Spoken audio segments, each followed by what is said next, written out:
Now, there's a lot of games I wanted to make this type of video about, but not a lot of them stood out to me in any way. But this game, called Cry of Fear, is something I was always interested in. Not because of the extremely well-made jump scares, not because of the monsters, not because of the amazing graphics. It's about the story, and this game has some extremely well-written and some extremely good story. And because there are no half-decent videos breaking down the story and telling everyone what the story is and explaining the entire plot, I thought I'd take that chance. And today I present to you a video I'd been wanting to make since this game came out, a video I'd like to make since I ever found out what the plot was, and a video I wanted to make when I first started doing commentaries. I present to you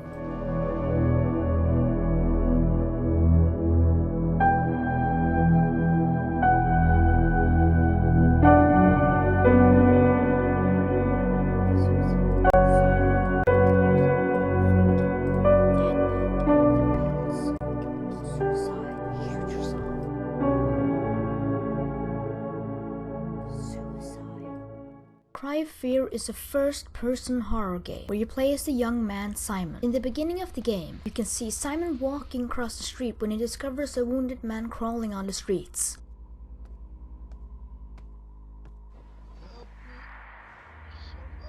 Simon rushes to the man to try and help and ask him what happened. He kneels down, but the man doesn't seem to be responding. Across the street, a car starts and it starts rushing towards Simon. The driver sees that Simon cannot react quickly enough, so he runs. Oh, watch out, Simon!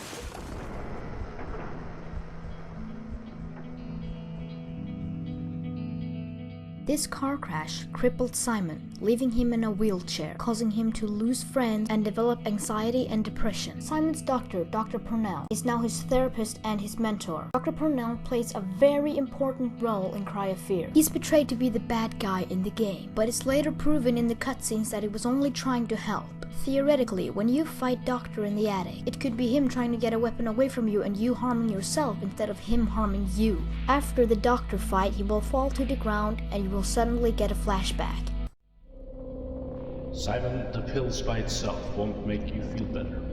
You have to do something more than that. I recommend that you try a new modern treatment called cognitive therapy. What's that? Well, it's a set of exercises you do.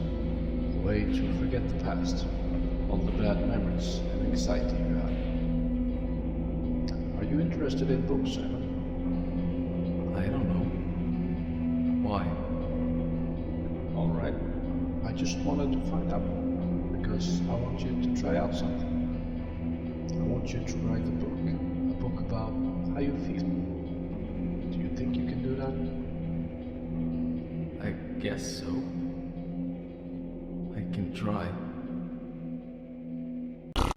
Now that cutscene where Dr. Parnell said to Simon that he should write a book, that's the start of the game. Simon says himself in one of the credit scenes that his life is a never-ending loop of anxiety, depression, and despair. The car crash gave him a final push to insanity because of his anxiety and depression. That is why the game starts there, because that's where the book starts. That's where the story of Book Simon starts. After the car crash, you wake up in an alley with no memory of how you got there. This symbolizes how lost Simon is every single day when he feels anxiety and depression, and having to feel hurt and afraid and work hard to get home and feel safe. But when really, going home is not an achievement, it's an option. Not a lot of you may know of this, but all of the monsters you fight in Cry of Fear are defected, disembodied, or crippled in some way or another. Simon feels surrounded by fear and danger and damage daily. The monsters are so similar to Simon because it is his creation. Every single monster, every single boss fight, every single second, every single experience you had in that game was just completing Simon's book and fighting different bosses like the Tsar, who has many nails in different parts of his body and multiple cuts on his neck, symbolizes Simon's self-harm. At the end of the boss fight, Tsar purposely cuts his own head off, symbolizing Simon's want for suicide. Something else that is quite important to bring up. While you walk through and kill all these monsters, that's your recovery. And there are some quite important decisions in the game which decides if this was a recovery or a corruption. If you fail and die in the game, you have killed kill yourself in real life. Simon realized that this book just wouldn't work and he picked up the gun he had in his room and just shot himself. Anyways, let's continue with the story. Simon later discovers Dr. Parnell, but because this is not the real Simon, he doesn't know who Dr. Parnell is. So Dr. Parnell is portrayed to be the bad guy in this game. You later discover him in the maze boss fight. This situation is so sinister I cannot explain it, but it could be that the boss maze symbolizes Simon's horrible feeling of feeling slow and his fury. He is mildly handicapped, and the bandages covering his eyes could symbolize Simon feeling blind and depressed. Now next up is my favorite boss of this game, Carcass. Now the boss fight starts off with you having an emotional chat with Sophie. The reason why Sophie is unaware of the monsters and the conflict with Dr. Parnell is because she doesn't know how you feel and she still tries to help you and she tries to understand what is going on through a lot of chats. She never finds out what your problem is and realizes that she does not help, she only makes it worse.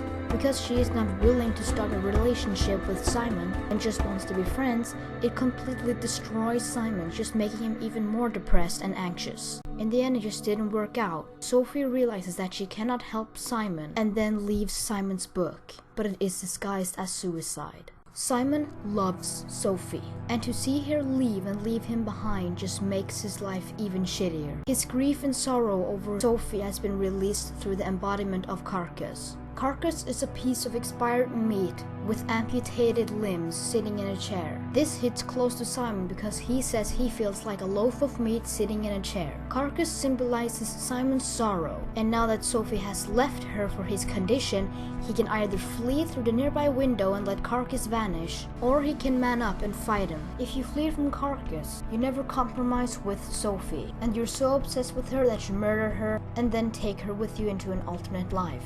This triggers one of the bad endings to appear. If you fight and defeat Carcass, you compromise with Sophie, and you get over her, and she stays alive until the ending. This is one of the 2 steps to get a good ending. Now let's move on to the next boss, which also has something to do with Simon's anxiety and depression. Well, he's not really a boss, he's more like an appearance. I think you all know what I'm talking about. It's the crazy face. Now the crazy face is the first jump scare you experience at the start of Cry of Fear. The crazy face is unaware of Simon's presence and cannot see or hear him. The crazy face have metal teeth, and if you approach it, it will damage you. The crazy face symbolizes Simon's fear to go insane and feel trapped. After defeating a wave of monsters, the head will start rapidly turning around and will turn faster and bite faster and deal more damage. In order to survive this happening, you must defeat a wave of monsters that deal a lot of damage and hit very quickly. Once these monsters are all defeated, a door will open and you will be able to escape. Oh, and also... What the fuck's going on? You will be chased by the tower and lots of other monsters until you've escaped through the nearby door. The next happening will take place on a train. After you've collected fuses and completely broken your in mind, you will be accompanied by another cutscene.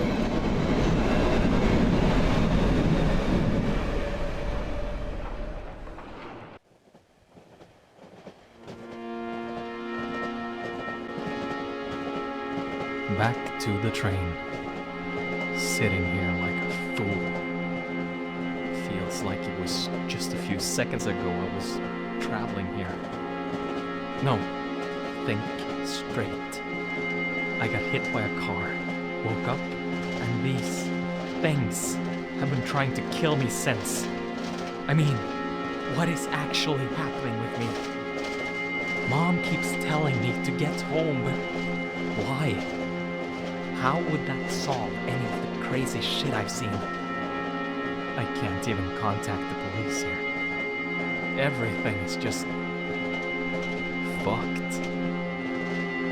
Could it be that I'm just hallucinating? No, seriously. Am I? Yes.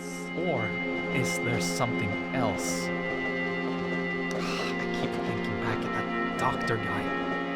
Well, he is crazy, alright.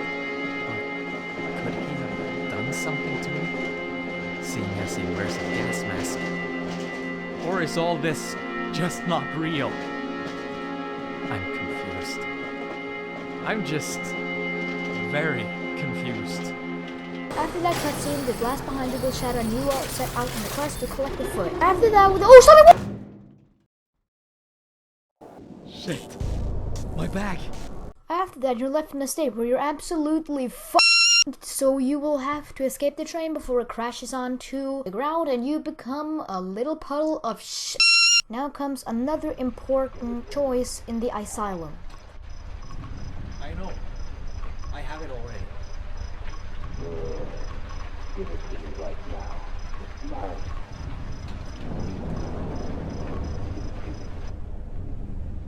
Here. There's no ammo in it though. When you have given your gun to Dr. Parnell and you have defeated Carcass, you have triggered the good ending to play. I will not tell you how the good endings are, but you trusted your doctor and he took your gun, but you harmed yourself in the illusion that he shot you. Now, if you have given Dr. Parnell the gun, after finding him in the attic, you did not kill the doctor in his apartment. If you kept the gun, you killed him in his apartment.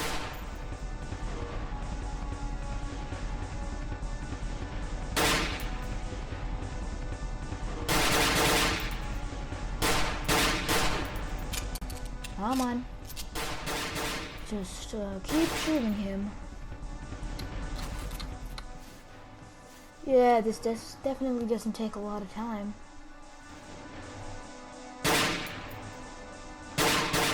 I hope he's dead soon. I mean, it's halfway. It shouldn't take that long.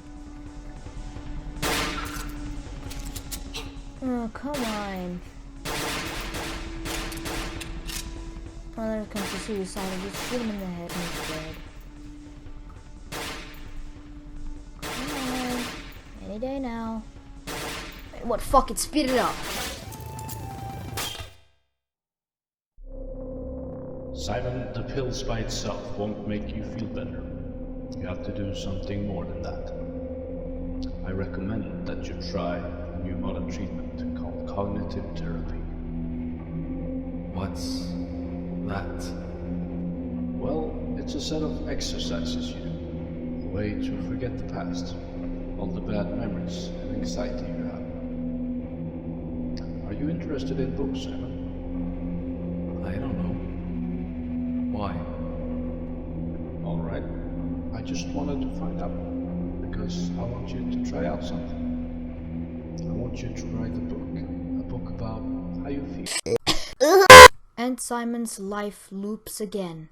His loop of anxiety and depression ends if you got the good ending, but if you got the other bad ones, fucked up.